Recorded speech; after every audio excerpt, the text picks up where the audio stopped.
Bibiliya yera itangirira igice cya 33. Yakobo yuzura na Esawu agura ubutaka i Shekemu.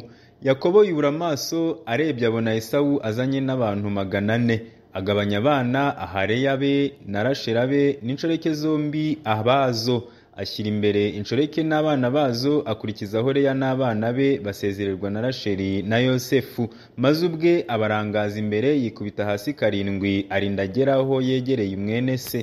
Esawu arirukanka ajya kumusanganira, aramuhobera, begamiranya amajosi, aramusoma, bombi bararira. Esawu yubura amaso abona babagore n'abana, aramubaza ati, abo muri kumwe bariya nabahe? Aramusubiza ati, abo n'abana Imana yahereye umugaragu wawe ubuntu bwayo. Maze za nshoreke zigira hafi zo n'abana bazo bikubita hasi, na Leya n'abana be bigira hafi bikubita hasi, hakurikiraho Yosefu na Rasheli bigira hafi bikubita hasi. Aramubaza ati, umukumbi twahuye wose ni uw'iki? Aramusubiza ati, ni ukugira ngo nkugirireho umugisha databuja. Esawu aramusubiza ati, ibyo mfite birahagije, mwana wa data, ibyo ufite ubyiharire. Yakobo aramubwira ati, oya ndakwinginze, niba nkugiriyeho umugisha emera impano nguhaye, kuko mbonye mu maso hawe nk'uko umuntu abona mu maso h'Imana ukanezererwa. Ndakwinginze emera impano yanjye bakuzaniye, kuko Imana yampereye ubuntu kandi mfite ibinkwiriye byose.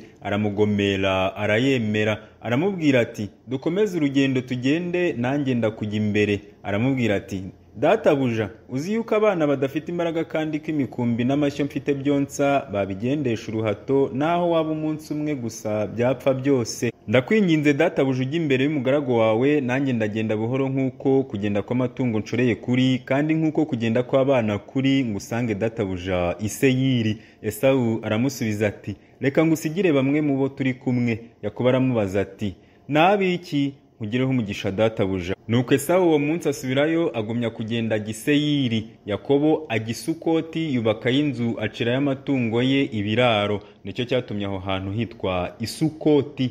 Yakobo asohora amahoro mu mudugudu Shekemu wo mu gihugu cy'i Kanani, ubwo yavaga i Padanaramu, abamba amahema imbere y'umudugudu. Isambu yabambyeho ihema rye ayigura na bene Hamori se wa Shekemu ibice by'ifeza 100, yubakayo igicaniro cyita Eli Elohe Israheli.